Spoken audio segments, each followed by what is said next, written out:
Well, good morning. What a great Army day. Sir, thank you for being here. I know your time's valuable, so I'll get moving through this quickly. Of course, this is the Military Forum on Army Talent Management in 2028. You heard the Secretary on Monday. You heard the Chief yesterday. People are the Army. People are a priority, the number one priority, and you'll hear more about that this morning. This is one of 10 ILW forums over these 3 days as we try to educate not only the public, but also the military at large. This particular panel is so important to our Army. My name's George Cohen. Did 30 years in the Army. I've got 5 kids in the military. That's a labor of love for me, and I couldn't think of a better forum to be in than this talent management. We can't do this alone. Your membership with AUSA is vitally important. For those of you that have and that currently are an AUSA member, we'd like to recognize you. So please stand so we can give you a round of applause. Thank you.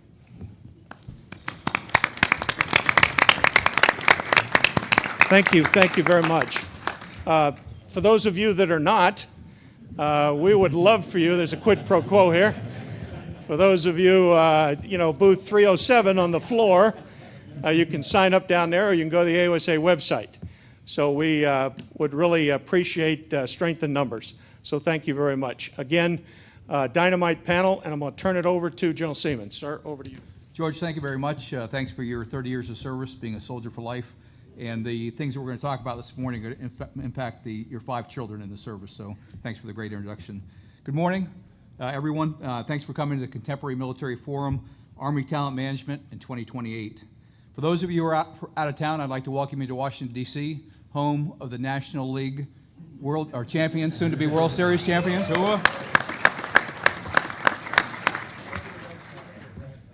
Sorry, I think the Nats have been listening because winning matters.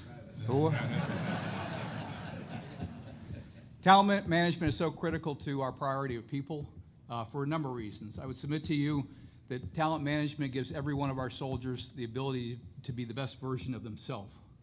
It also allows our units to build readiness as we get the right people in the right job at the right time, recognizing their talents. We have a terrific lineup of panelists this morning. We're going to be talking about a very relevant, important topic of talent management, how the Army manages its people. My name is Tom Seamands, and I have the honor of serving as your G1, and I'll be the moderator for this morning's panel. I'd like to start by showing a video on the necessity, why we need talent management in the Army, and following the video, the 40th Chief of Staff of the Army, General McConville, will provide some opening comments for the forum. Let's go to the video, please. The foundation of the Army's ability to dominate in land combat depends on our skill to attract and manage the best talent, giving us a decisive advantage over future adversaries. Talent management encompasses acquiring, developing, employing, and retaining the Army's greatest asset, its people, to enhance readiness by maximizing human potential. The Army is moving out rapidly in 4 areas. First, the Army talent alignment process matches officers to assignments. This process empowers commanders and individuals to play a more active role in the assignment process. Second, we are building a culture of assessments. Talent assessments provide a common lens through which to identify an officer's knowledge, skills, and behaviors. Assessments provide the Army with better information for development, assignment, promotion, and selection decisions. Third, we are developing options that enable officers to have flexible career paths. Last, we are significantly modernizing the way we promote and select officers. Great organizations have the ability to make predictions about the future and enact the necessary changes before they're needed. Applying a soldier's talents where they're needed most gives the Army the agility to meet the challenges of 21st century warfare. The Army talent management approach will maximize the potential of the Army's greatest strength, its people.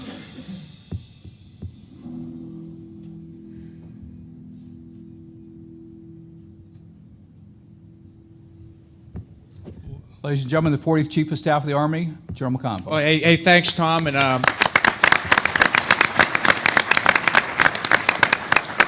Hey, thanks for letting me crash this panel. I wasn't supposed to speak today, but if you haven't heard me talk about talent management and people, I just want to get a chance to open this panel up, and then I'm going to get off the stage and get to these experts. But, you know, people are the #1 priority for me in the Army. #1 priority. That's why we need to manage their talent. And it's extremely important. And it's a philosophical approach to how we run the Army.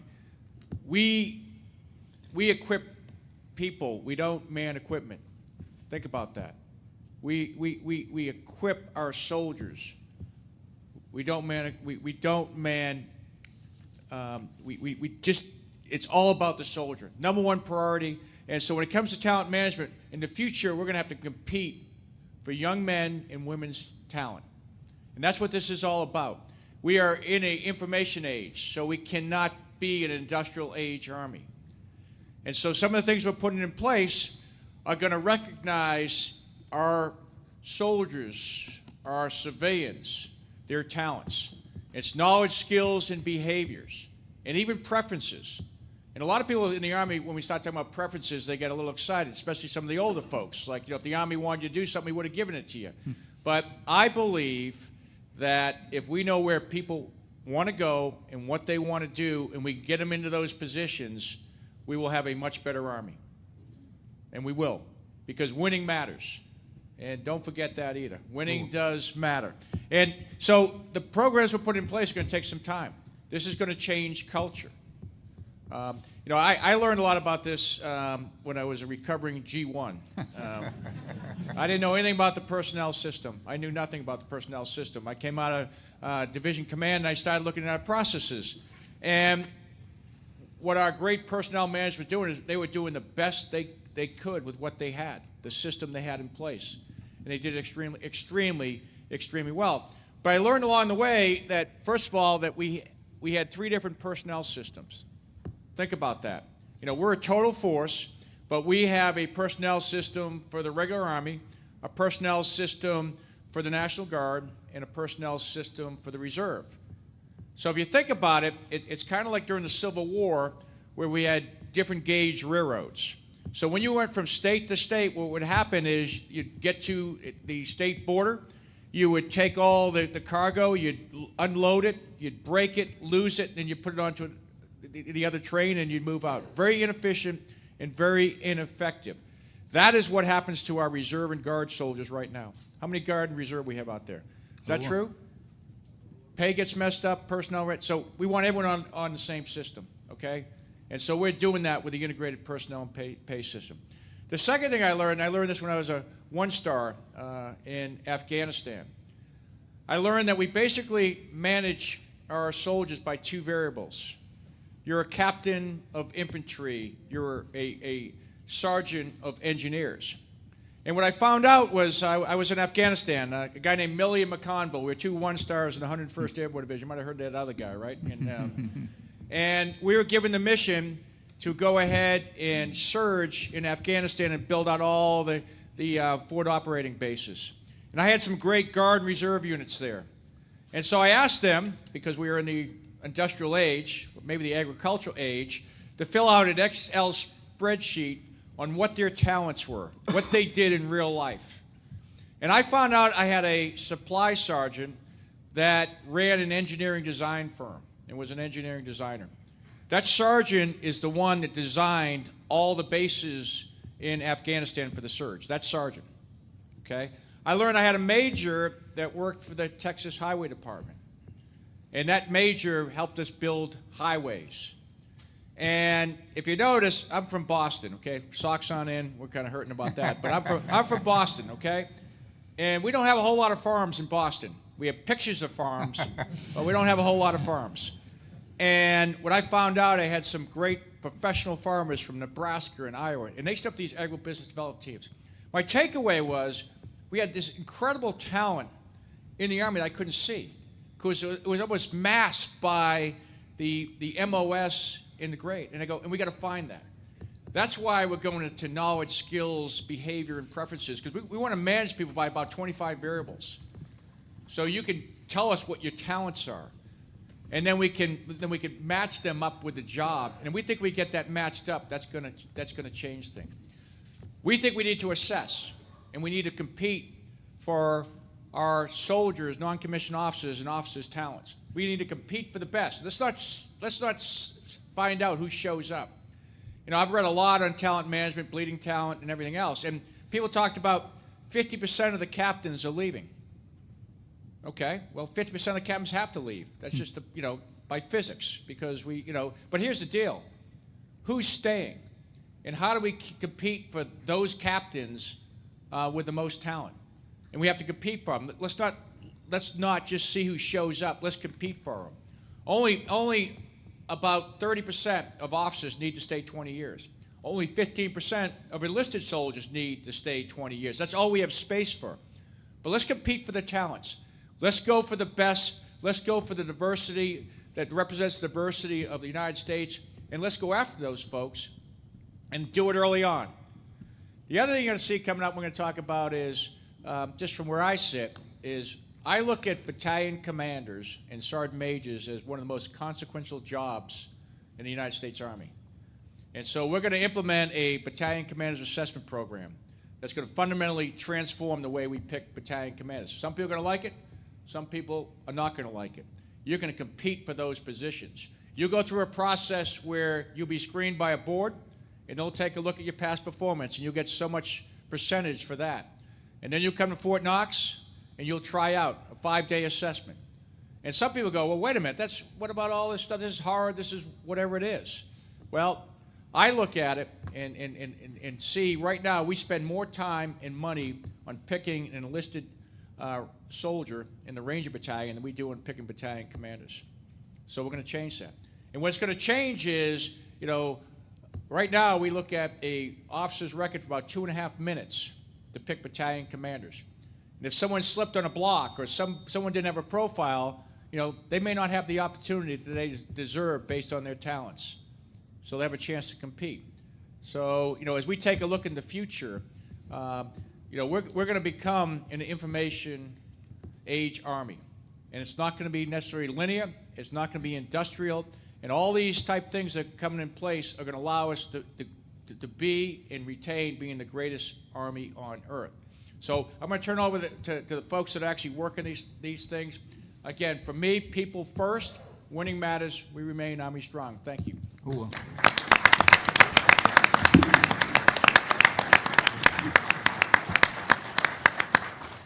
Thank you, sir.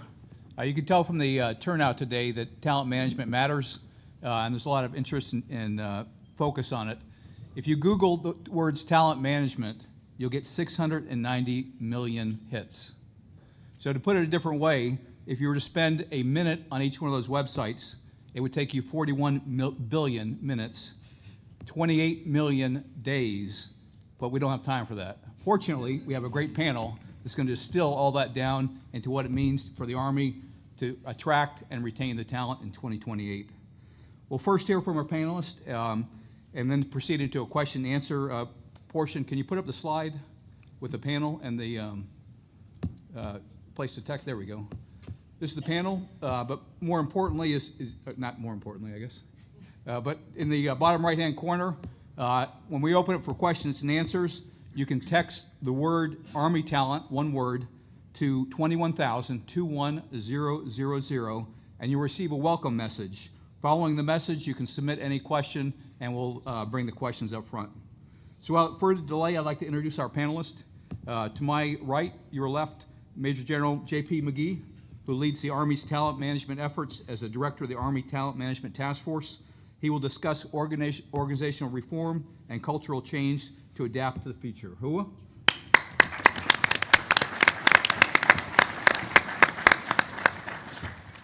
Next to JP is Dr. Lenny Wong, the research professor of military strategy at the U.S. Army War College, and he'll discuss organizational reform, cultural change to adapt to the future. Hua, Lenny, thanks for coming. Next is Major General Joe Calloway, the Commanding General of Human Resources Command. He will provide a look into how we're implementing change in talent management at the Human Resources Command.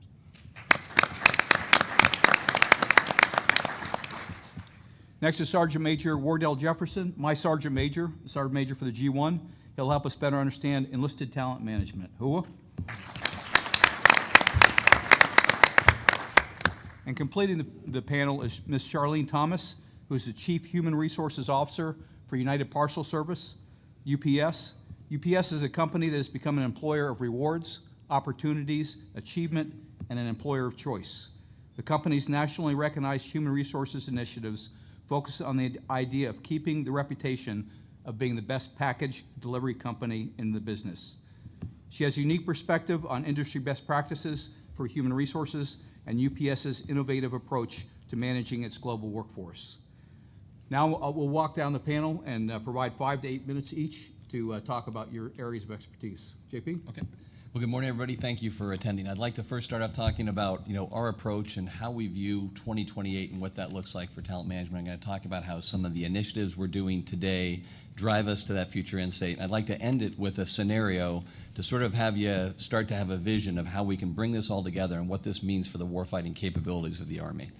So you'll hear the Chief talk about it. We talk a lot about this transition from industrial era practices to information age. But what that actually really means is you've got to understand the underpinning and the logic of each of those approaches.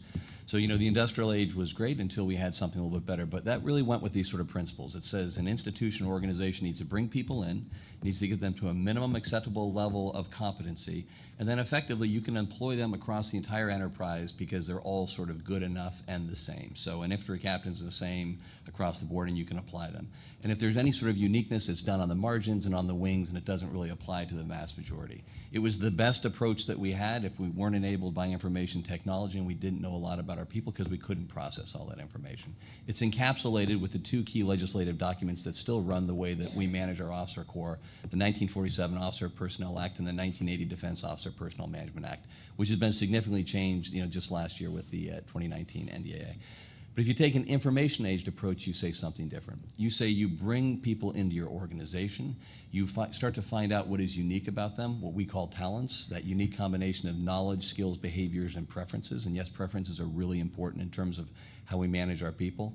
And then you take that knowledge to develop the individuals and then employ them most effectively to contribute to the mission of your organization. You can do that today because you have to be enabled by new information technology that lets you take large cohorts of people, say for the active duty officer corps, that's 90,000 people, and be able to manage them uniquely. And what you'll see is a collective lift, not just with like the top 5%, but across the entire organization as people are developed in a more unique fashion and then employed in a way where they can actually contribute in the maximum fashion towards the mission. It's a movement from performance management to talent management as we start moving forward. It's a movement that focuses on longer-term readiness in terms of the retention of the right talents that we need to have in the future to succeed instead of worrying about short-term readiness, which is really focused on making sure you've got a slot filled. It's about moving from a data-poor environment where you don't have much information about your officer corps to having a data-rich environment where you can make much better decisions, not just for the individual, but institutionally. We know each other and we're data-driven, and we're using that data that we collect over time to drive decisions from the individual to the institution. It's where these things like knowledge, skills, behaviors, and preferences, what we define as a talent, come into play. It's about moving from an old information technology systems that we have right now to an investment in a future information technology system that can handle all of this and then also provides us a predictive capability so we can start modeling and simulating and seeing what the decisions that we make today, how that impacts our future. It's a movement from rigid career paths where everybody has to stay on a fairly standardized model to flexible career paths. And it's also discussing and trying to get after a better alignment of the management organization and processes to make sure that we maintain the strategic direction for our people across the Army. Some of the initiatives, and I won't go into great detail, but I'll just talk broadly how they start moving us in that direction as an Army as we start building momentum and change. So one of the first things we're going to talk about is the Army Talent Alignment process, which is the new way in which we assign officers across the active component. So what that gives us now is increased transparency for all the jobs that are available. We get a tremendous amount of knowledge boost in terms of the information we have about each officer as they self-describe themselves on the backside of the ORB. And as an Army, we start getting this information about what is unique about a position and an individual, and we start seeing over time what those trends are.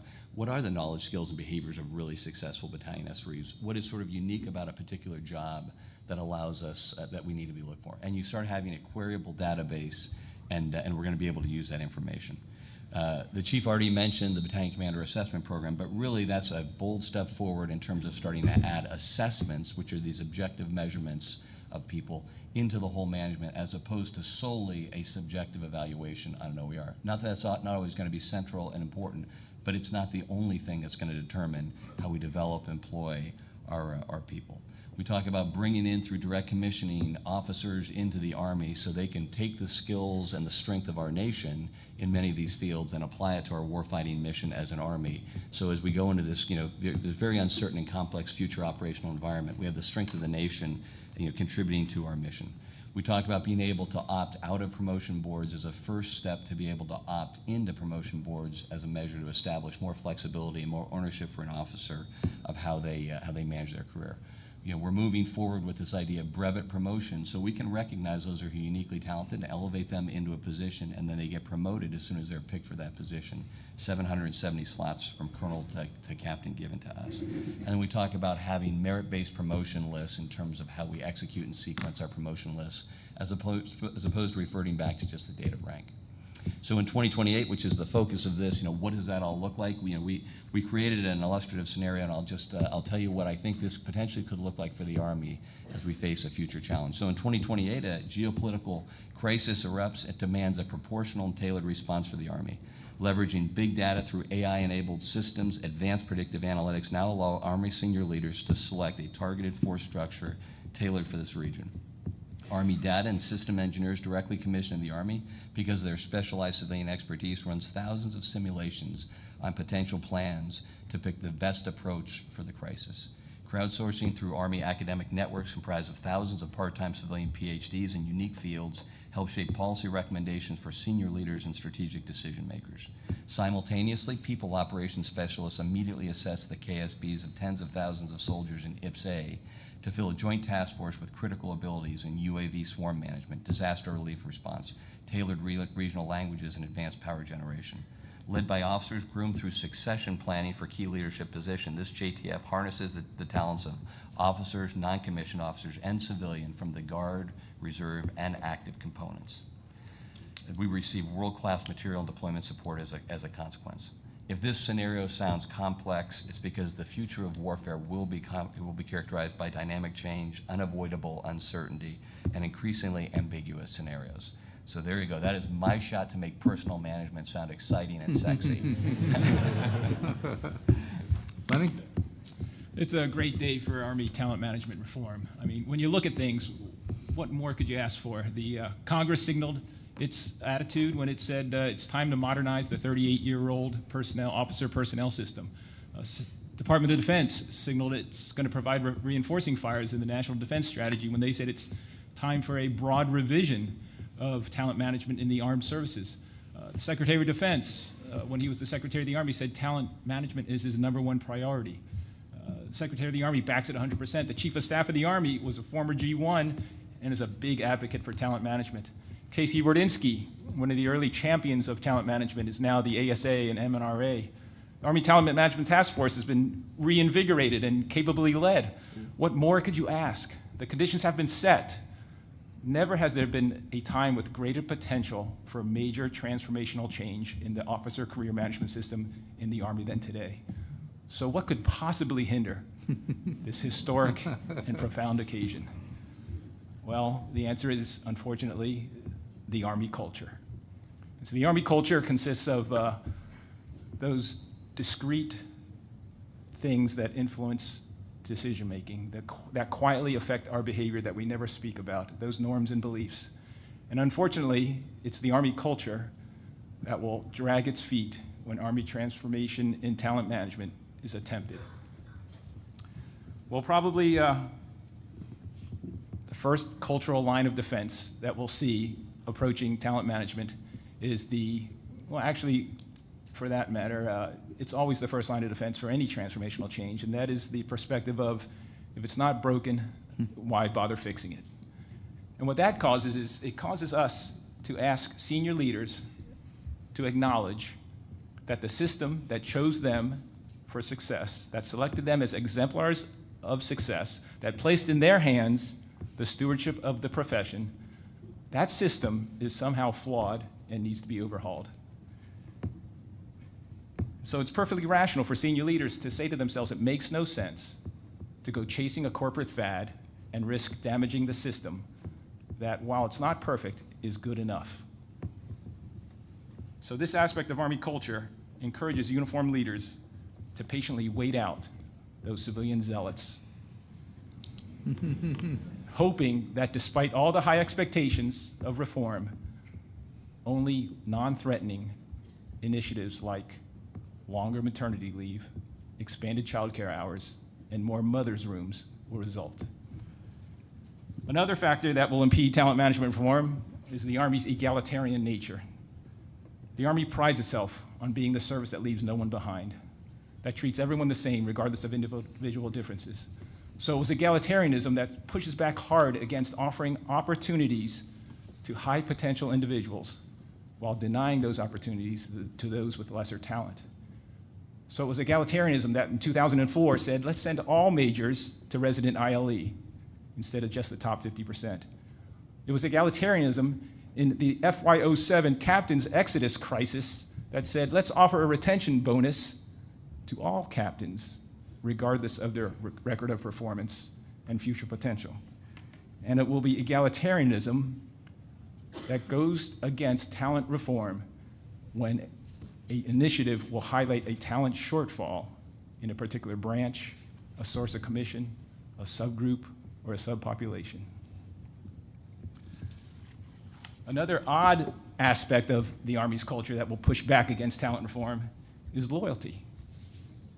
Army senior leaders are exceptionally loyal to their subordinates, especially those with whom they have served and sacrificed alongside in 18 years of war.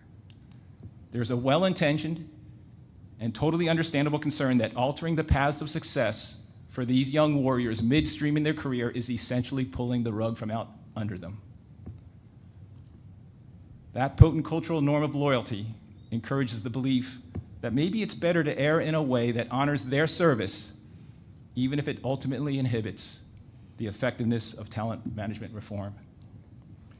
And the fourth aspect of Army culture that will impede talent management reform, which is very popular across the entire Army, is skepticism. I specialize in this. It's just part of the Army culture, especially when personnel issues are concerned. We've all heard the promises. We've all watched to see if the walk matches the talk. We've heard the promises, and that's what the force has heard. They've heard the promises that a command in a training unit is on par with a command in a tactical unit. We've heard the promises that a tour as a MIT team advisor is career enhancing. The force is skeptical. And so when promotion results, when selection results finally match up the promises of talent management reform, then the force will believe it. But until then, they remain skeptical and cynical.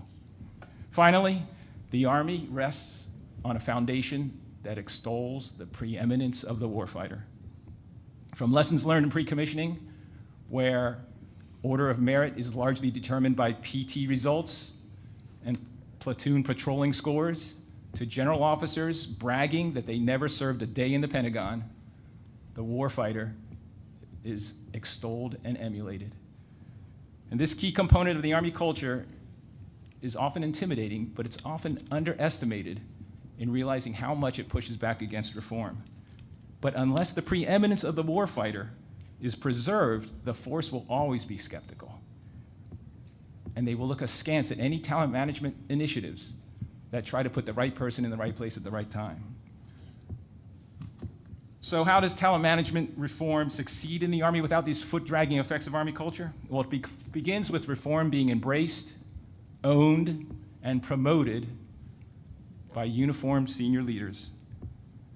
The mantle of transformation that right now rests on the shoulders of the civilian appointees has to be shifted onto the shoulders of uniformed senior leaders.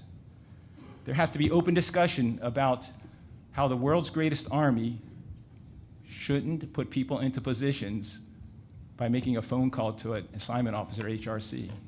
We have to really confront the fact that is the best Army in the world assessing its people by spending 2.5 minutes glancing at a photo in ORB and looking for code words in OERs? We have to have those hard discussions, and we have to ask ourselves, is it time? Because transformation is best executed when it comes from within. Uniformed senior leaders have to be convinced, and they have to convince themselves, that change is not only necessary, but feasible and desired. On the other hand, talent reformers have to recognize the uniqueness of Army culture that makes the Army what it is. The Army's primary function is to fight the nation's wars is to fight and win the nation's wars. So it is only logical to retain the essence of the warfighter culture. The 1997 OPMS 21 study recognized this and created the operations career field, which made career paths, albeit too narrow career paths, for warfighters. So today, talent management advocates have to face the fact that the force of tomorrow will still have to be run by warfighters who have not forgotten who soldiers are and what the nation demands of them. But by the same token, if warfighters are going to assume the bulk of the leadership positions, senior leadership positions in the Army, they cannot object. Matter of fact, they should desire to be sent off to graduate school, fellowships, and non-muddy boot broadening assignments. And they can't redefine broadening to include becoming an OC at the CTCs. Part of talent management reform is not only making sure we have the best warfighters, but also that we have leaders that can lead this enterprise. Finally, in order to address the distrust that the force has of all talent management reform, it's imperative that reform be transparent as possible. We need to know why AIM 2. Now we won't get into that. Simulation should be run to project short-term and long-term implications. Pilot tests should be run across the Army so we could adjust initiatives. And if we spot a talent shortfall in a particular branch, particular source of commission, a particular subgroup, then we shouldn't discard the initiative, but we should go to look and see why is there a talent shortfall and work to correct that instead of just throwing out every initiative. In rolling out talent management initiatives and reform, the force must be convinced that the policies, while not necessarily treating everyone the same, that they're reasonable, that they're fair, and that they're in the best interest of the nation, the Army, and the soldier. So in my short remarks today, I'm not trying to come up with any new directives or directions we should go or new initiatives. My point is just that as an Army, we have a history of ignoring culture. And that today, the stage has been set. The key actors are in position to bring about a radical transformation in the Army. We should not squander this rare opportunity by failing to recognize and adjust to the pervasiveness of Army culture. Thanks. Thanks, Lenny. Appreciate it. Joe? Good morning, everybody. It's an honor to be here and appreciate the chance to talk to you a little bit about this. So Dr. Wong mentioned distrust and skepticism. So, here I am, the HRC commander, and I'm frankly a little concerned that we've got the father of green pages in the front row, the father of OPMS 21 in the second row, and our British colleagues in the front row on my left.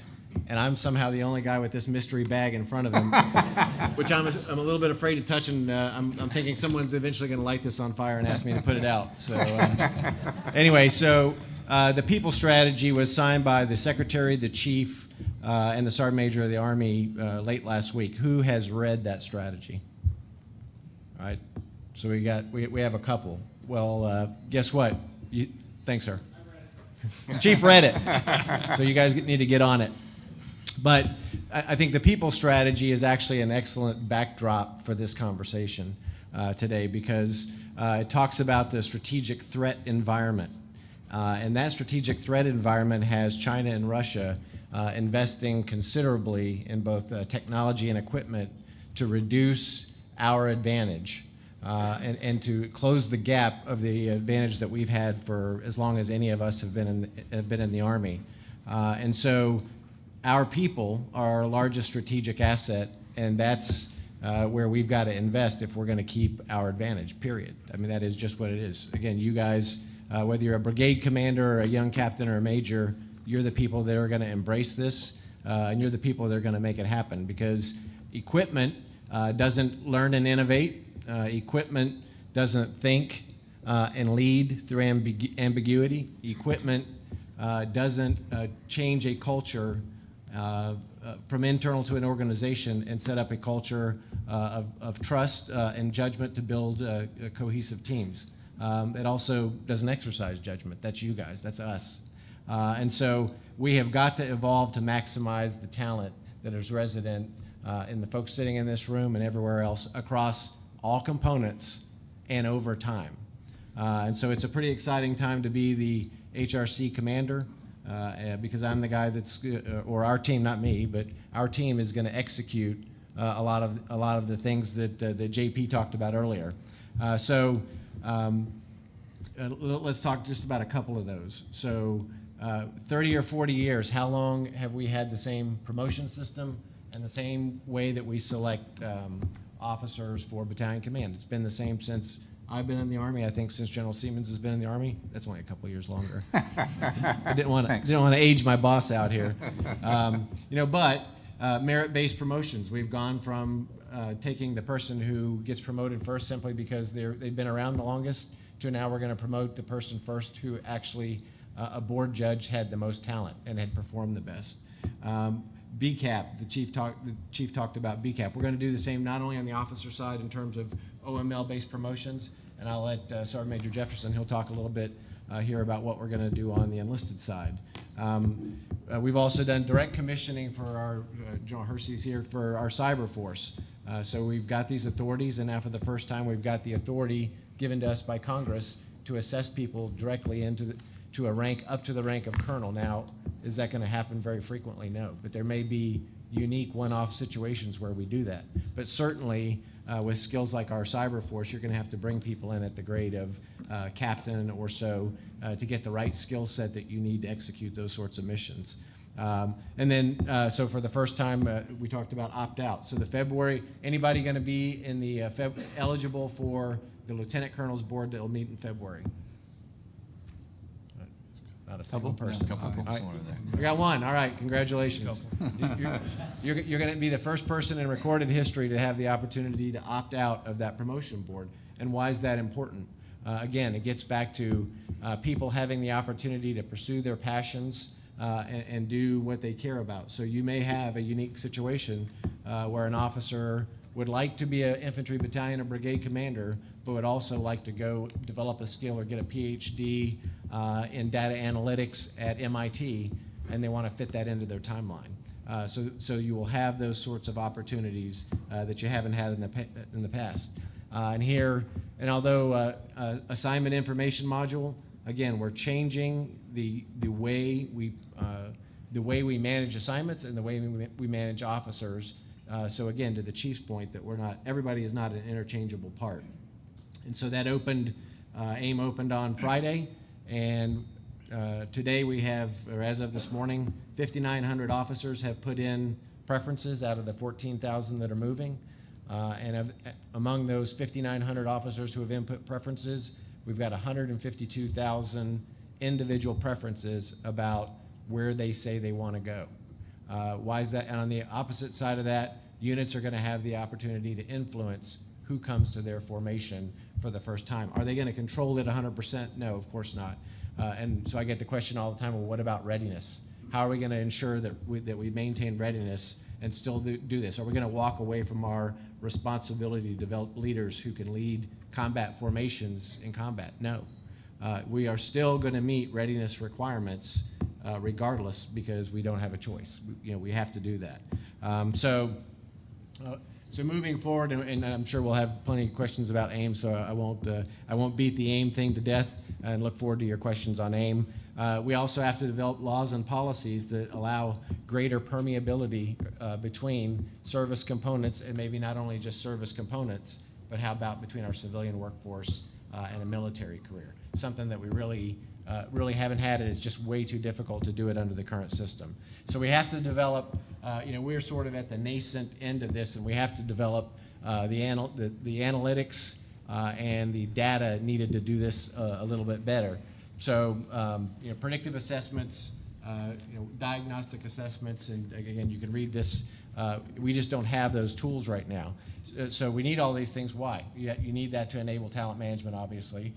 We've got to acquire the right soldiers we've got to develop the right soldiers, effectively employ the right soldiers, and then we've got to retain, to the chief's point. Every organization loses talent, and there's no getting around that.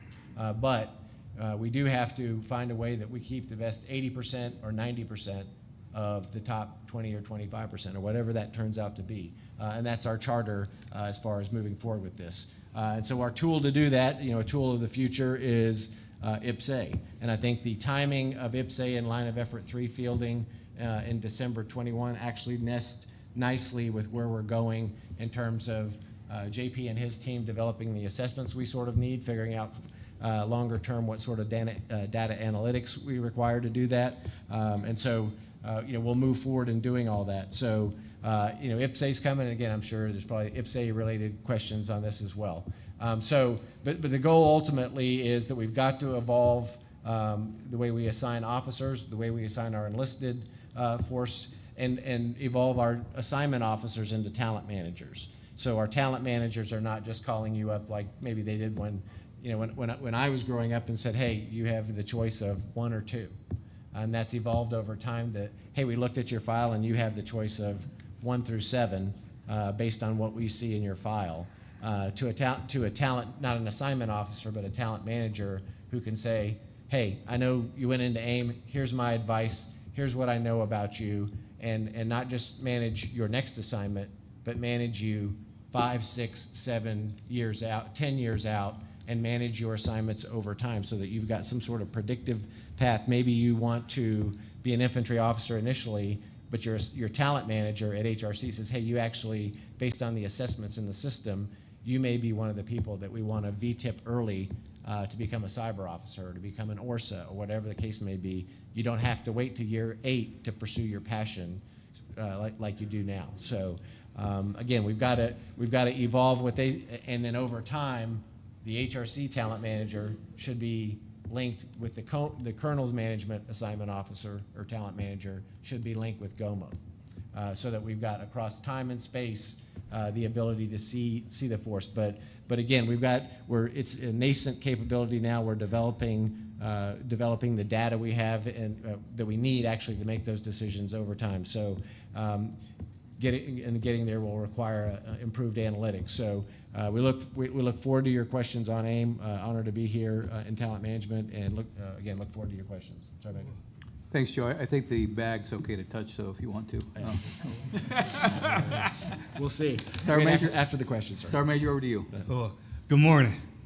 I hope everybody's been paying attention and listening to what everybody said. And if that's the case, all you have to do is take what they said, replace officer with NCO or soldier, and my job is done here. So basically, on a serious note, this is a very important topic. We talk about it very often. A lot of us don't truly understand what talent management is or what it truly means to the readiness of our force. So it's imperative that we continue to have these discussions and we look at ways to improve the way we manage our soldiers. We have a very talented force, and there's a lot of information that is out there about our soldiers and our workforce in general that we don't know and we can't see in the personnel systems that we have today. So as we evolve and we continue to implement IPSA and field it throughout our total force, and that includes the reserves and National Guards, man, it's going to give us the opportunity to get that type of information from soldiers that we would otherwise not know. The other way that we get that is having open dialogue with our soldiers. In a panel yesterday with the Sergeant Major of the Army, we talked about doing face-to-face discussions with our soldiers. That's kind of a lost art right now. We have relied on text messaging, emails, and things like that, and we don't truly talk to our soldiers. So if you don't have a face-to-face discussion with your soldiers, you're not going to be able to get that information, and they're not going to open up and share information with you that you would not know. So that is one of the things that we are really trying to focus on with our mid-grade NCOs and then developing them. So there's a lot of initiatives that are going on formally right now. Yes, we are working on officer talent management because that is what we are doing formally. They're running a test, but the thing is, the beauty of it is that the enlisted force, majority of our stuff is covered by policy, and it's easier to change policy than laws. So in conjunction with what General McGee and his team are doing, the Sergeant Major of the Army and his Senior Enlisted Council are working ways to improve the way we manage our enlisted force. And the major change that we made recently was the NCO Evaluation Board. As General Calloway talked about, we went away from promoting individuals based on seniority and now promoting them based on their merit. And that is crucial because often we promote people, but are we really promoting the right people? Just because they're senior does not mean they have more experience and they have better skills and things like that to bring to the table. So what we're doing is basically looking at those records and reviewing them and truly diving in and trying to ensure that we promote the right person to lead our formations. Some of the initiatives that we're looking at that we talked about was the mid-level NCOs, staff sergeants primarily. One of the things the Sergeant Major of the Army has us looking at right now is how can we better develop our staff sergeants. And in my own opinion, I always thought the officers did it great. All right, but then again, we got to look at the inventory. So the inventory on the enlisted side, on the active component, you have about 400,000 enlisted soldiers. When you look at HRC, the Human Resources Command, those assignment managers, on average, they manage about 2,500 individuals by themselves. So it's kind of hard to get to that level of talent management with the personnel systems that we have today. So with the implementation of IPSA, it's going to assist that, as well as some hard work that has been done at HRC over the past couple years and developing a manner of performance tool and things like that for our enlisted soldiers, and being given the authority to receive data from the centralized promotion boards that can pretty much tell them where individuals placed amongst their peers if they were not selected for that board. So all these things are going to assist us with better managing our soldiers. Now, the staff sergeants. Right now, especially within force comm units, you know, you have a sergeant promotable that gets promoted to staff sergeant, and that individual leaves your formation almost immediately, going off to be a drill sergeant or recruiter. So what we're trying to look at is possibly, once that individual gets promoted to staff sergeant, we stabilize them in your formation and allow you to get them in those key and developmental experience jobs, so that when they go off to be a drill sergeant or recruiter, they've already met their core competencies within their career management field. This will assist with better developing those NCOs. We do it with our captains right now. They stay a captain for a pretty long period of time, but during that time, they're getting developed so that when they go out and they have to lead soldiers, they're prepared to do that. Right now, our staff sergeants, not all of them, but majority of them are not ready to do that.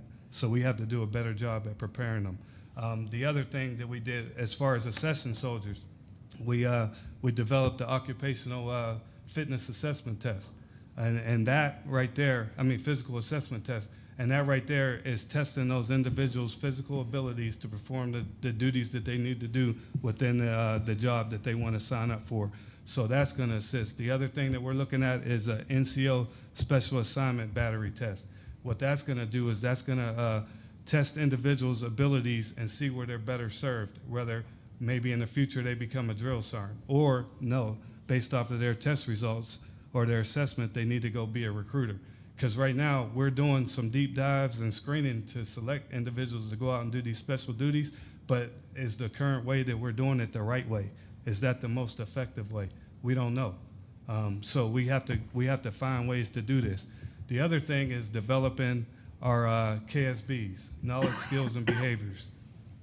We have to, individuals, as soldiers, you have to seek self-development. You have to go out and you have to improve your skills every day, whether it be on the job, if it's in a classroom, or whatever it may be. And a mentor. Mentor is very key to what we do these days. So you have to look at all those elements. The other thing is, when we're doing that, we're looking at the organizations to provide us what KSBs are required by them for individuals to come perform those duties within their organizations. On the officer side, they have the enlisted marketplace under AIM 2, and they're matching individuals to organizations based off KSBs.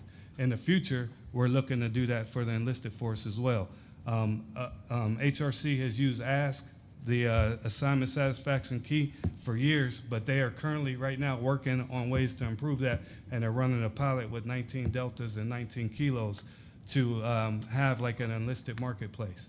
As we continue to evolve, that's going to open up to more CMFs throughout this pilot, and hopefully by 2021 it'll be open up to all CMFs. So there's a lot of positive stuff going on. The other thing is KD stabilization is being piloted right now as well.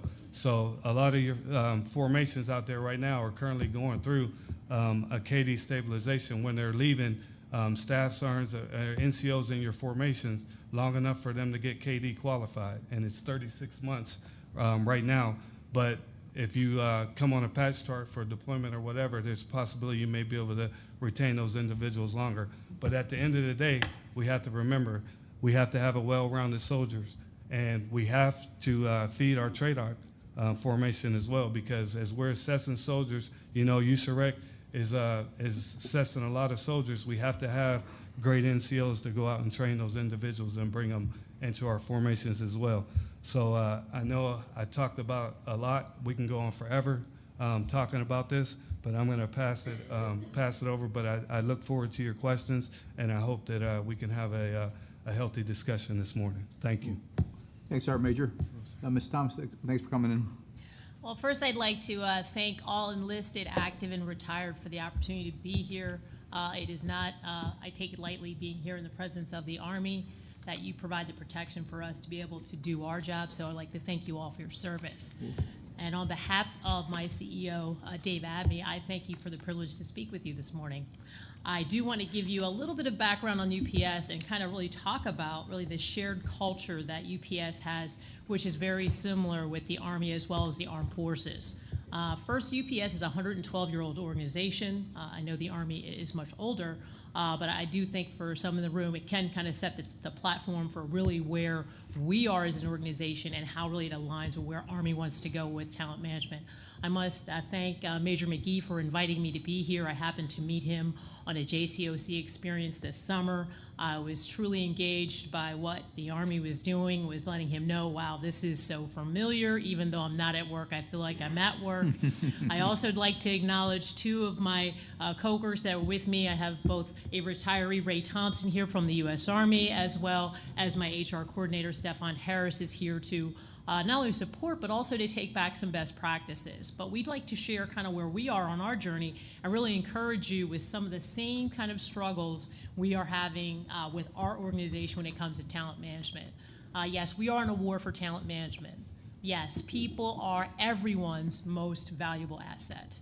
You will see that now people coming have a lot of demands coming right in the door. They want top pay, they want immediate flexibilities, and they want to be able to know where they're going to be 2, 3, 5 years from now with their organization. So our organization has taken a look at really where we want to be.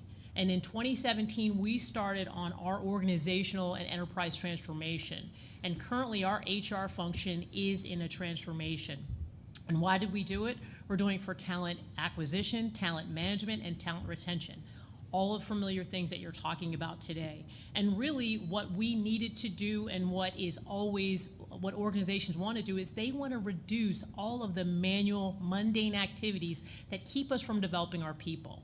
So we are actually outsourcing some of our activities that are not providing our HR professionals the ability to be consultants, to be strategists, to really talk about how do we evaluate people, how do we take advantage of using either partnerships or engagements to advance our people throughout our organization and make sure they are engaged, they are inspired, and they want to work.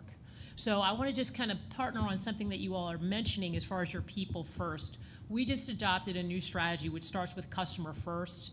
We then go with people-led and innovation-driven.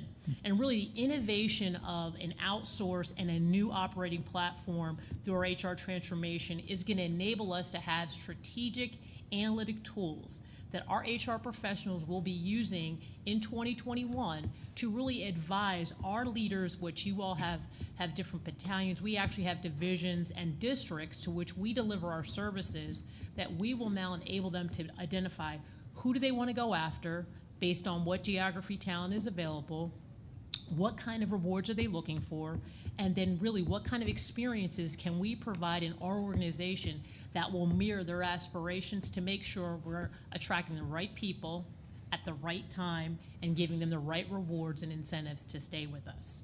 We also are taking advantage of really leveraging our culture. We serve in over 220 countries and territories worldwide, and we have over 481,000 people. So we're very similar in size and scope to the U.S. Army as well as some of the other armed forces.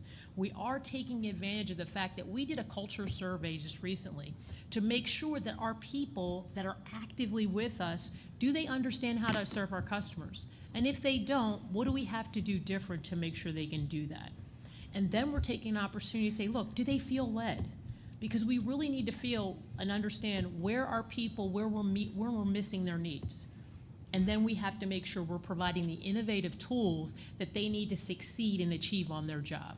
So we have just completed our culture survey. We are now using those analytical data as well as the feedback we will be sharing with all of our global leaders, and we will use our leadership framework, which is really the behaviors that we want leaders to have to really use as an ongoing basis the things that they're going to need to do to improve the work environment, meet the needs of our people, exceed the expectations of our customers, and make sure that we're using technology solutions to differentiate ourselves from our competition when it comes to providing services. So we are using that culture survey as a way to make sure that our people have a dynamic way of communicating what they need, and more importantly, we can then respond and then give them what they need on a mobile basis. So we will be able to give that to them through an app, so their leaders will be able to do that in formal meetings as well as they can do it individually.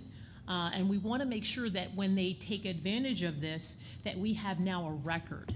So we know what they worked on, we can see how they're working on it, and we can share it across the globe. Because one of the things you realize is that when you are in a large organization, you may have units that are functioning very well, but the transparency to know if it's working here, it could easily work somewhere else. So we're taking that app and that knowledge and we're using that to share across the enterprise so that, hey, if I'm having a problem with an area and someone else has that same problem but has solved it, I don't have to continue to not have work performance or have apathy. I can definitely get to that answer.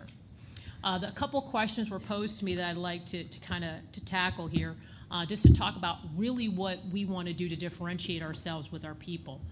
We know that this generation of folks are really into our communities, and they're really seeing really what the moral and emotional attachment is to the brand. And I think the Army, with the brand that you have, people want to be attached to your brand. So we first want people to know how philanthropic we are. We gave over $115 million last year across our organization, and we did over $25 million in charities. We also want our people to serve their communities because, again, we want our employees to come from the communities to which we are serving in, because we want people to think that jobs, economic stability, and inclusion means they can participate in UPS anywhere throughout the globe. So we have given, actually our goal for 2020 is to have 20 million volunteer hours from all of our UPSers in our history. So we've asked each of our people to give about 2 hours per month in order to achieve that goal. Another area that I think is very important is to make sure that we give people an opportunity to advance. We talked about how do we do succession planning. We definitely take an opportunity with all of our full-time management folks. We have a talent management system to which we allow them annually to receive a career assessment with their manager. So they sit down once a year and talk about where they want to go. We then craft out with them what it would take to map that out. And we also then make sure that in their current role, they understand what type of performance they need to achieve, but also what other additional roles they would need to have in order to achieve their career aspiration. And in some cases, if the performance is equal, then we then put them into the talent management system, and then our talent management HR team will then sit down with the larger division and or larger district and talk about individuals who are interested, and then make sure between education, experience, and opportunity, we are providing opportunities for our folks to do so. We want to continue to do this in a more enhanced way as we transform, because we recognize there is subjectivity in anything you do, but we want to be able to use our new HR management system to have a transparent way to let everyone self-identify. Is that telling me time's up? No, you're good. It could be. You're good. But I just wanted to, just in the interest of time, just to talk about the fact that that is really, our career development system is really one area that our folks really enjoy, because not only they get to raise their hand, but we also get an opportunity to see who is interested. And as you know, certain jobs everybody wants to do, and there are certain jobs everybody doesn't want to do. So what we do is we try to take an opportunity to show for those undesirable jobs, there's two incentive tracks. Obviously, we need to know where we have a financially challenged area, we will incentivize with a pay incentive. Sometimes we have a cost of living and a housing allowance, especially when we get to international and expat assignments, to make sure that they can maintain their family lifestyle, as well as be incentivized to do that. But we also then show them people who have gone to some of the places that are not so desirable, who has successfully transitioned into different opportunities and levels of responsibilities or promotions, if you will, who's came through there. Unlike the Army, UPS doesn't have a specific tenure for your tour. So we love the fact that you have a definite time that you have for different assignments. But we do like the fact that we take that opportunity to take something that may not be a positive and give them a very clean understanding of the people that have gone through that assignment or have had that work experience who have gone on for a greater opportunity. As well as in those areas, we try to incentivize those folks by telling them that they absolutely have the capacity to do more. And we want to change that branding. We want to change that idea external to that environment. If folks don't want to go there, we want to make sure that the people that are there feel proud about what they do and that they are not only attached to the community, but we are also doing things to elevate and bring up the morale so that that area does become high performing and an area that's sought out from other employees to be rotated through there. The last thing I'll talk about really is coaching and using job share. We have a long history and relationship with the U.S. Army and making sure that we have folks that are leaving their commissioned office assignments and retiring, that if they would like to transition, that UPS has a lot of affinity, the way we're structured, how organized, our role, our methods, our uniforms, both air as well as our driving uniforms, as well as senior leadership positions.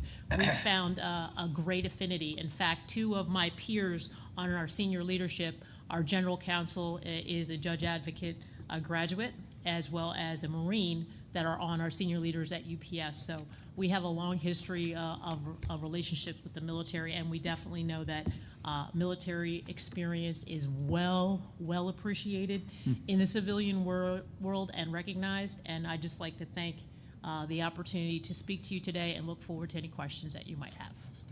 Thanks, Charlene. I will tell you that last year Congress gave us the authority to bring in people as senior officers, not as brand new second lieutenants. So if you're interested, we know people. Okay. I had to, so one disclaimer, my boss did say, you're not joining the Army, are you? I think the answer to that question is yes. So you're saying maybe. Well, thank you, Charlene, and the rest of the panel. Not only did they have an impressive array of things to put out, we also stayed on timeline, so thank you very much. I'd like to just draw your attention again to the bottom right-hand corner. As we move into the question and answer session, if you text the word Army Talent, one word, to 21000, that will come into the operations section over to your right-hand side. They'll formulate the questions and get them up to us and the panel. As those questions start coming in, I'd like to begin by asking General Calloway. You talked about AIM. Are there any lessons learned as we've rolled out AIM in a couple times? This is, I believe, it's the first AIM ATAP process where we brought in the entire Army Officer Corps for the transitioning window. Any lessons learned from HRC's perspective? Anything the units could benefit from, or the officers who are competing in the marketplace? Yes. No, sir, thanks for the question. So, we were supposed to open on the 1st of October. So as the director of OPMD, when we first executed this with the Leavenworth class, it was about 800 people. And so, hey, it worked fine. It was great. And then incrementally, we've increased the number of people that are involved in that. So as I said earlier, this cycle, it's 14,000 people moving at the same time. And then what complicates that even further is now we're operating under a fairly strict rule set that says, hey, you know, if a officer and a unit are a match in terms of their preference and choice, you know, you're going to honor that. So what I didn't fully realize, because, you know, as the CG, you don't actually have to do the work. You know, so you just get to look and say, hey, it looks like it's working fine. But there's a lot of really smart, dedicated people, and when I spent a little time with them the last few weeks, so we had a little technical challenge, and the technical challenge was that all these assignments, you know, they carry with them a rule set. So if, and the most complex of those were the aviators and our AMED folks, and so our. And just, you know, as an example, I think the business rules or the rules for how you assign those populations literally would go from here to the back of the room to make sure that you don't have a podiatrist as the chief of neurology, to make sure that you don't have a Black Hawk pilot, you know, flying an Apache kind of thing. So that you have a qualified IP being an IP and those sorts of things. So all those rules actually have to be coded into a computer to make the system work. So again, our goal was let's make sure that, first of all, officers can, you know, so on the 1st of October, we opened it just to make sure that units and officers could update their data. What we wanted to make sure is that you've actually got good data to make decisions on. So for instance, we had about 1,200 company command positions that were coded as requirements that we validated. Well, we know for a fact that there weren't 1,200 people going directly into command out of their assignment. They're going to get in a queue somewhere in a BCT to get into company command. So we wanted to make sure that for transparency that we worked back with units, and FORSCOM did a lot of work with this, as did the other commands, to make sure that the assignment position information was accurate, and then on the flip side of that, make sure officers had a little bit more time to go in and update their KSBs and unique things on the back of their resume. So the goal was, let's make sure we have best information. So from 1 to 11 October, we did that. On 11 October, let's make sure that officers have the ability to preference. So like I said, I'm sure we're over 6,000 now. That is now working. Our AMED folks were the last folks to come up. They came up yesterday, so that now they can go into the system. And then today we should have the unit side up and operating. So again, it is very complicated code. We're going to continue to work it. We'll have glitches. But again, this is the first big iteration, and we are going to improve over time. So, so hopefully that answers the question. If there's other questions about that. Joe, if I can just add one thing. So, you know, sort of paid political advertising, foot stomping here. If you're an individual in this process, make sure you preference deep. Don't put 5 preferences, go as deep as you actually want to. If you're a unit who actually gets to look at the different candidates for a move, make sure you preference deep as well. That's the way this whole system and the AIM-2 process will actually work. If you choose to go shallow, then you're going to have no data by which to make an assignment decision, whether you're a unit or an individual. And so whenever I'm talking about this, I try to emphasize that within this process, both individuals and units who now have complete transparency need to deeply prefer, you know, how they're listing these people out. And that's a very different thing. It's not about your top 5. It's really about your top 100 that you would want to bring, you know, if you're an individual, about where you may want to go. And then you'll get much better satisfaction through this whole process. Thanks, JP and Joe. JP, while you got the mic, let me ask you the next question. You talked about moving to a data-rich environment. What kind of data or new data are you bringing into the system? How will you use it, and do you have any concerns?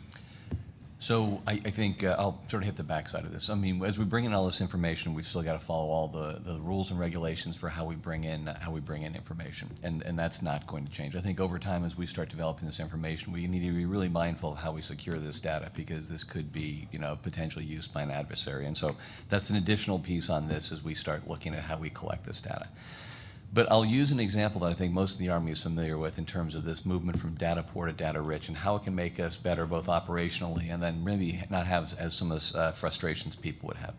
So over the last couple of years, we have made a decision to stand up the Security Force Assistance Brigades, and we've said that we need to have high-quality officers go into that. If we run the system in a data-poor environment, which we sort of are doing right now, what we did is we said, okay, look, we want to have only high-quality officers going into that. And the measurement tool that we used was the manner of performance, basically how they've done in the last couple jobs. Okay, so let's just take captains. We had to take a whole bunch of captains from the combat arms. And so what we said is let's find the top 10 or 20% of infantry captains who've been really, really good at company command, and let's make them advisors. Okay, so I commanded, my brigade in the 101st, transitioned from being a, IBCT to an SFAB in order to do the mission in Afghanistan, and I can guarantee you that I had phenomenal company commanders who would be lousy advisors, and I had great advisors who would not be very good company commanders. They really are a different skill set. First off, if you're only looking along one variable, which is their manner of performance, then you're always going to be in a constrained market, and you're always going to be constrained because you only have one variable. So what does that look like in the future when we want to stand up a Security Force Assistance Brigade? Well, what it looks like is that we may want to say, okay, let's find those qualities we want to have with an advisor. Okay, so we may want to have someone who has a degree of cross-cultural fluency. We can measure that. We may want to have someone who has a degree of cognitive flexibility, yet another thing that we can measure. We may want to find some people who on the backside of their self-professed knowledge, skills, behaviors says that they're interested in international travel, and they spend their free time and money going to foreign lands and sort of exploring those. Because what better indication of where your true interests lie than how you spend your free time and your own money? And if we had used those and said, let's just say, instead of saying top 10% performers, you would want to find top 50% performers because you still want to have a strong manner of performance, but you also found all these different variables. What you would have had is probably people who would be better advisors, and you would have been able to take those company commanders who would be really good in that track and allow them to go do other jobs instead of go be advisors as well. So when you can start managing your officer corps like that in a data-rich environment, you make better decisions that actually leads you to higher levels of operational effectiveness and then better talent alignment over time of the officers, so they're actually doing rewarding work that keeps them motivated about being in the officer. And so you can see how this builds upon itself, and it's a big gain across the Army. Cool. Thanks, JP. We're starting to get some questions over the texting. If you didn't bring your phone with you or you still have a flip phone, there are 3x5 cards on all the chairs. You can just take your cards over to the side and they'll bring it in. Appreciate the answer, JP. Next question is for Charlene. Ms. Thomas. The Army, just like UPS, has a large footprint across the international global perspective. Within the Army, I suspect within UPS, there are some places that are more desirable than other places to be assigned. You mentioned housing allowance and financial incentive. Is UPS doing anything other than those two things to incentivize? How do you attract people or encourage them to go to places that may not be as popular? So we do many of the incentivizing does take in the form of rewards, but we also do that as far as career pathing. So we want to let them know the why. So you're going to this assignment, why? We're not leaving you there forever. It's really the experiential as to what we want them to learn from there. Kind of give them a framework of how long we would expect them to be there, and to make sure once they leave there that there is an opportunity for them to advance or to move into an area of interest so that they would want to take the assignment on is probably the priority that we like to make for that. Cool. Thank you very much. Lenny, you talked about the egalitarian culture. You listed a number of things we need to do that causes the culture and things to maybe get after it.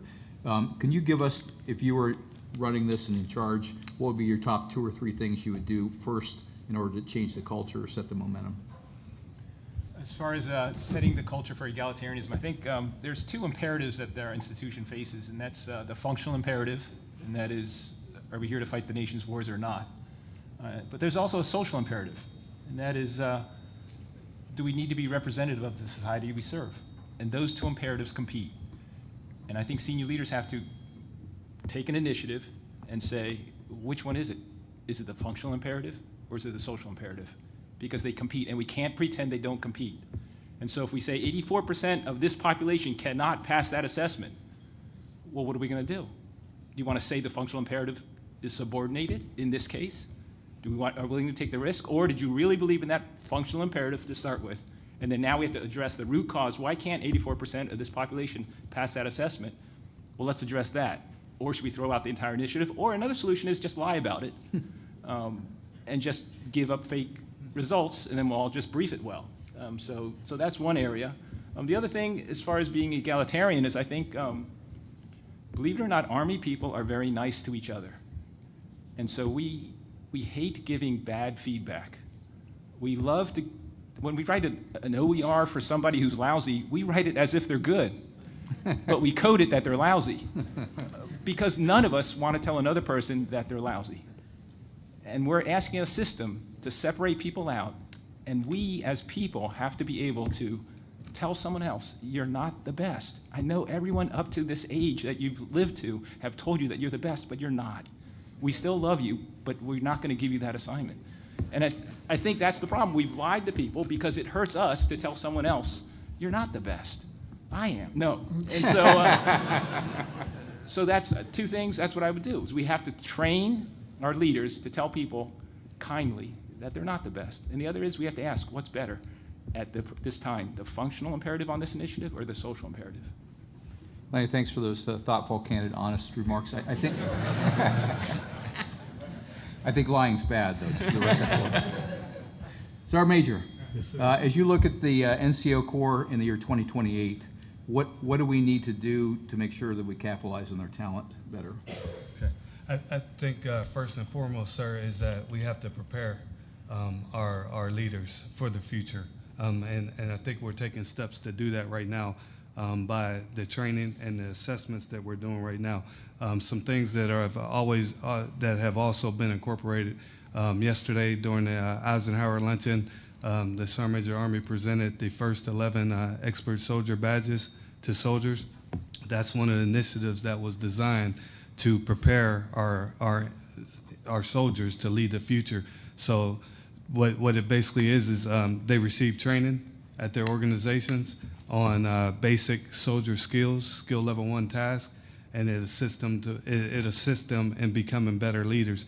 After that training that they receive in their organizations, they are tested just like the EIB, but they are tested on this, and then if they pass this test, then they receive that badge. And it's not a badge that everyone will receive, so you have to, it's seeking for excellence, so individuals must prepare themselves to do that. The other thing is empowering our NCOs. We have to continue to look at ways of empowering our NCOs and allow them to do their jobs and train their subordinates to prepare them to fight our nation's war and lead us into the future. The other things, one of the other things that we're looking at is leader time training, which is formerly known as sergeant's time training. Bringing that back in and actually block off time and have that as sacred time so that individuals can train and better prepare their soldiers to go forward. When we went into war, we lost a lot of that, and believe it or not, that's when the degradation of our leadership skills started to fall. So we have to get back to the basics. We always say basics, but some of us don't know what the basics are. So we have to get back to actually training our leaders and our junior soldiers in order to do that. The assessments that we're doing, talking about assessing soldiers and ensure that we're getting the right soldiers. USAREC has done a great job with assessing soldiers and bringing them into the formations, but they're also implementing tools and ways to better improve that. One of the things is TAP is this assessment. It's called a Tailored Adaptive Personality Assessment, and what that does is that evaluates soldiers on their ability to serve. It assists with attrition weights because it'll tell you if that individual even has the ability to continue to serve or even serving in the Army. So there's a lot of things that are being done to look at not only just soldiers that are in the Army right now, but recruits that we're bringing in the Army as well. Thanks, sir. Cool. Sergeant Major, while you got the mic warmed up, we got a question from the audience. Cool. Will Sergeant Majors be allowed to serve beyond their current retention control points if they're selected for brigade level command Sergeant Major positions in upcoming boards? A day doesn't go by that I get that question, sir.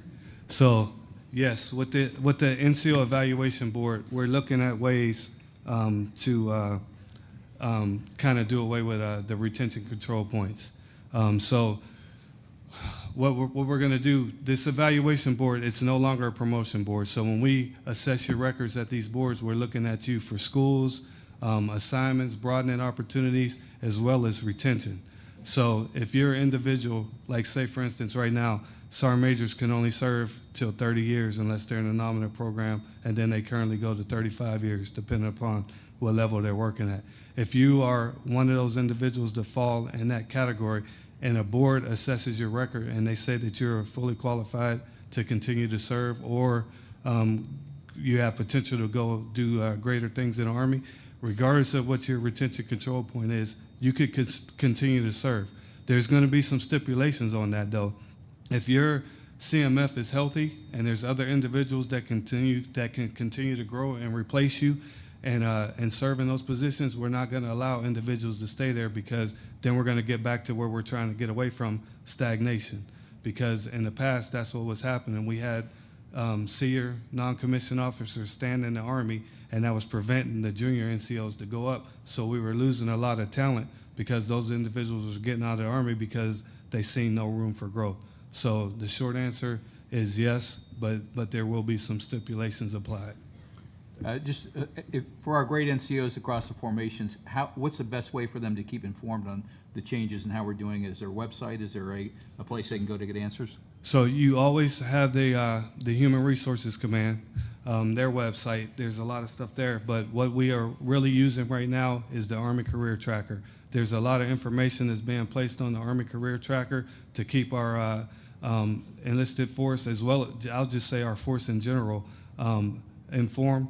But then your leadership, there's things that are being pushed out, the S1 net, all these things that we are putting out, it's out there, but we have to get out there and we get it. And then for the leaders in the room, back to what I talked about earlier, face-to-face discussion. Most senior leaders are well informed and they know what's going on in the Army, but when you go down a couple layers and talk to the soldiers have no idea what's going on. So that communication stops at a certain point. We have to continue to push that communication down to the most junior soldiers, because all these changes and things that are going on in our Army affects them and their families. Thanks, sir. Cool. Next question from Ms. Thomas.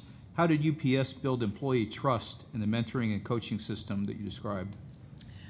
Trust is really one of our core values in our policy, and we make sure that all the conversations we have are confidential.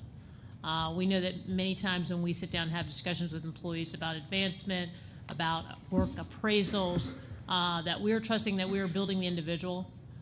We definitely know that we are looking to enhance that person's esteem, make sure that they can be not only confident but competent, and then we want to give them the fair opportunity to advance and or at least qualify in their current role so that they can be successful. So I think building trust is an ongoing situation.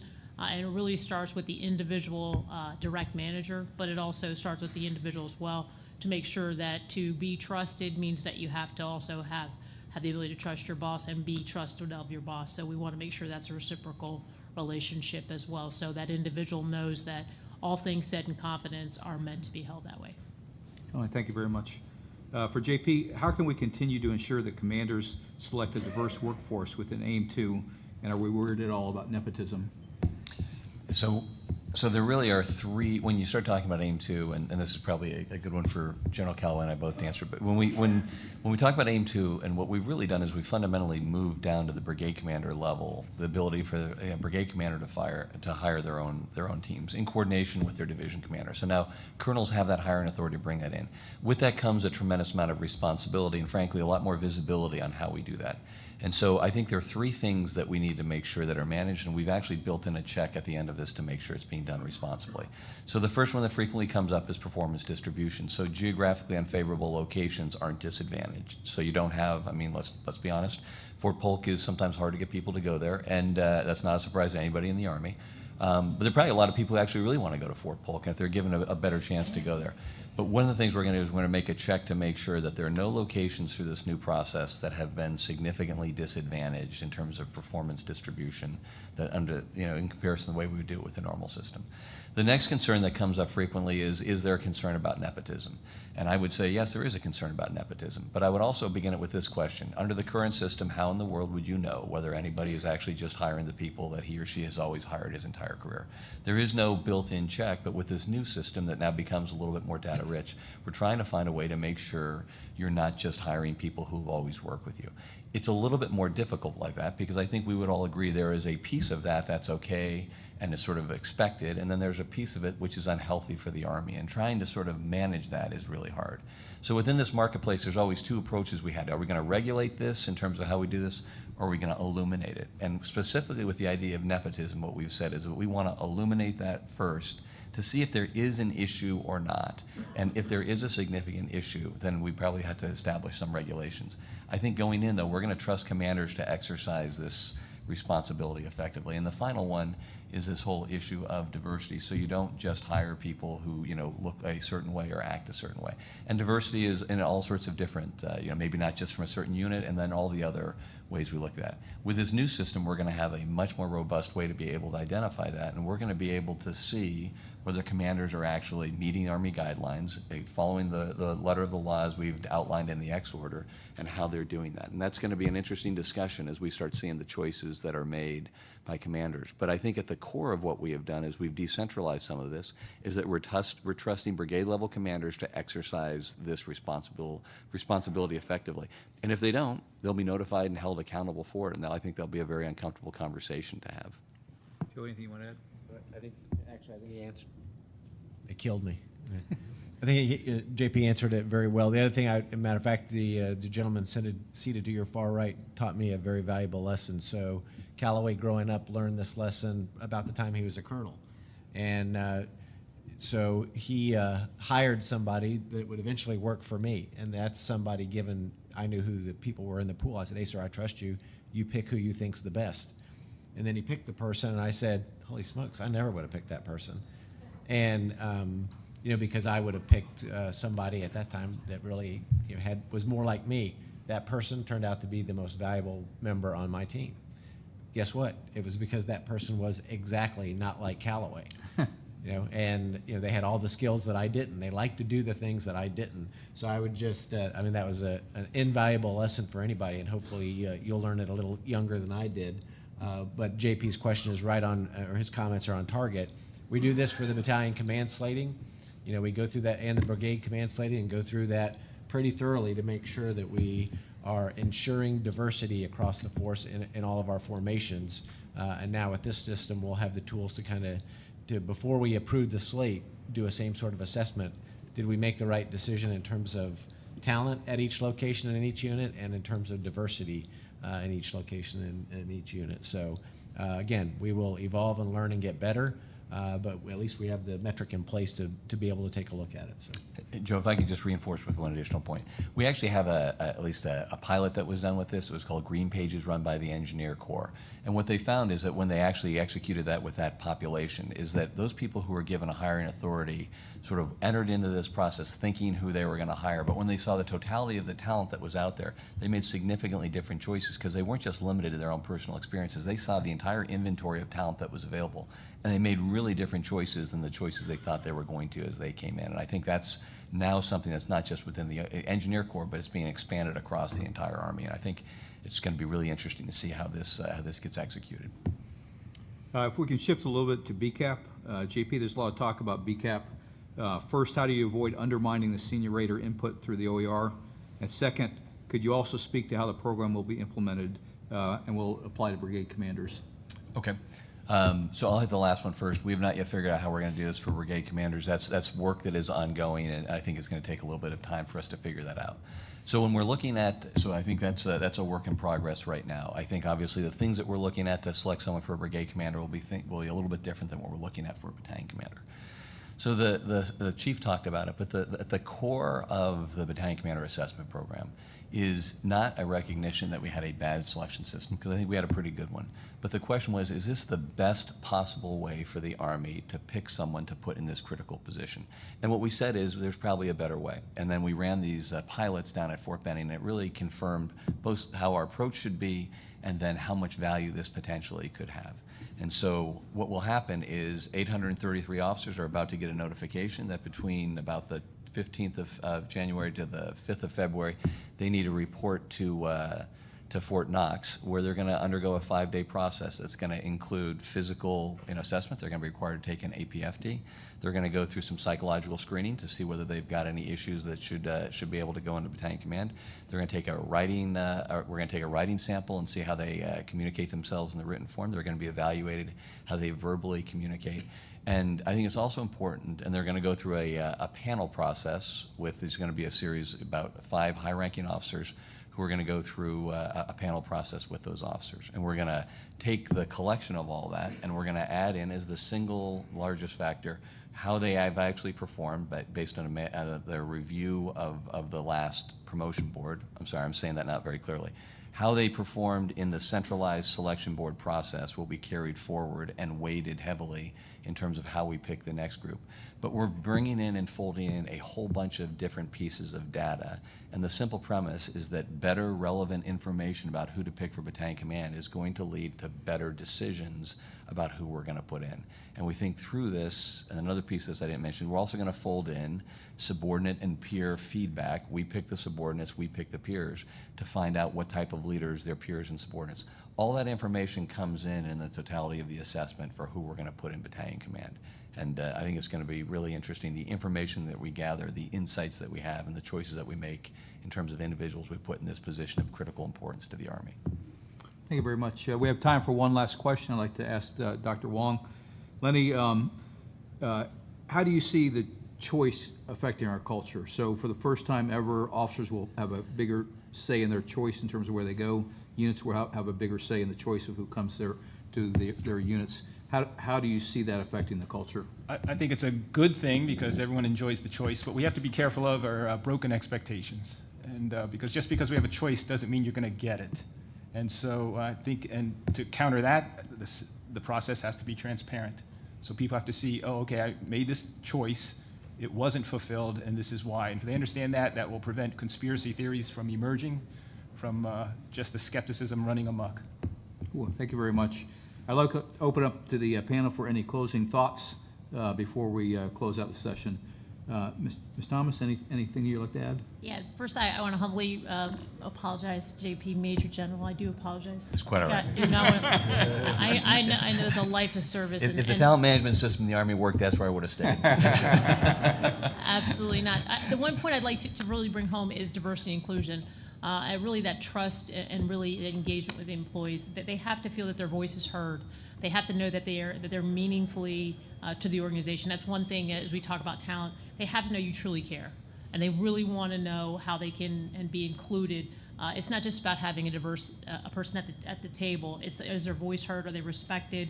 Do they feel valued? So as anybody goes through a transformation journey and tries to attain and attract people, making sure that they do have a platform where their voices can be heard is absolutely critical for the success of maintaining a healthy and vibrant workforce.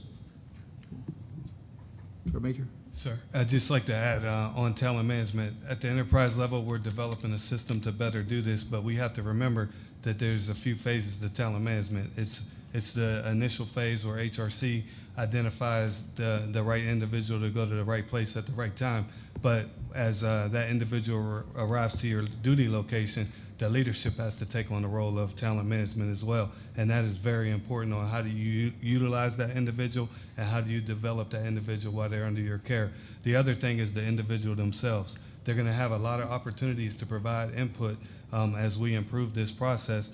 And a lot of times soldiers don't use their voice when they have an opportunity to provide their wants and needs, family situation, and things like that to the assignment manager. So just ensure that we coach and teach, and we do that, and so that as the system evolves over time, we can make it better.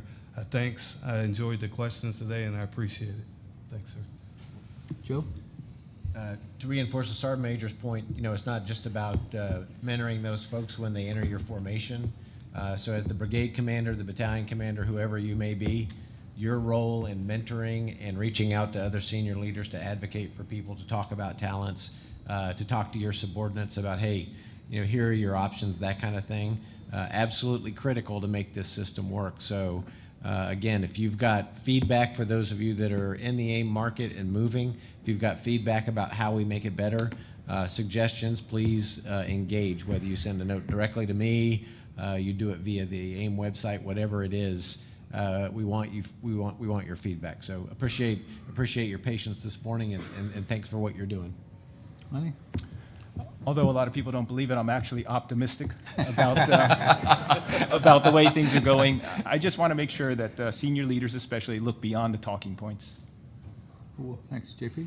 Okay. Well, first off, thanks for being able to talk here. I mean, I do think it's very interesting that Ms. Thomas, raised this thing that you hear when you talk about with industry.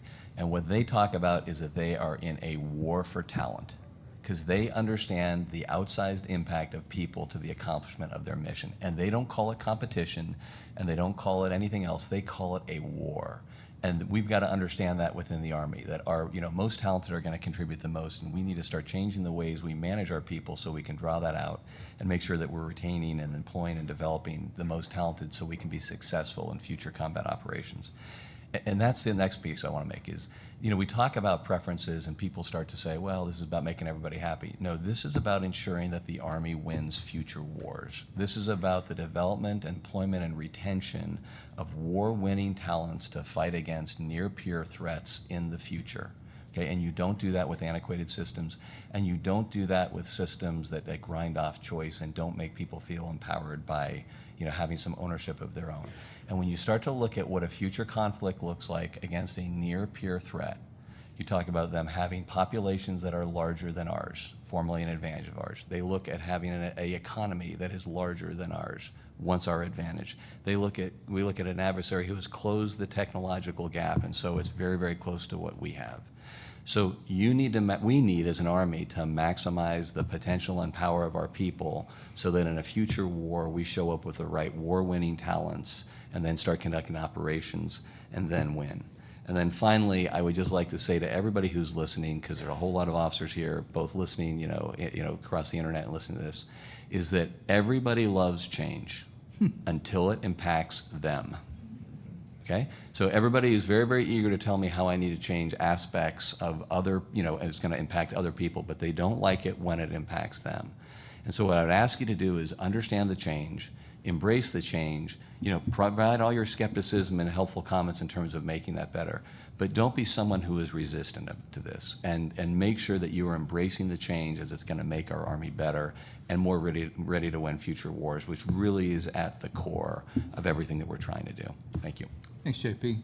On behalf of the Secretary of the Army, Secretary McCarthy, the Chief of Staff of the Army, and General Ham, the President of AUSA, I'd like to thank our panel for coming today for a rich and rewarding discussion across the board. Hua?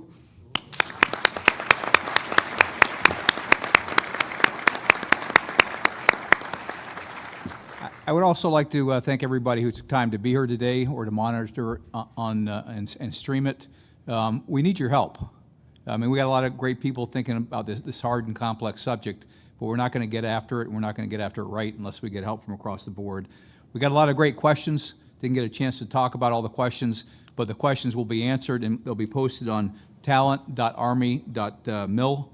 And I encourage you to, if you have good ideas, if you have challenges, if you have things you want the Talent Management Task Force to think about, go there, contribute, be part of the discussion. Don't react after things have happened. Contribute and influence and shape the way ahead across the board. So thank you very much for coming. Thanks for all the great questions and the discussion. Have a great day. Hua?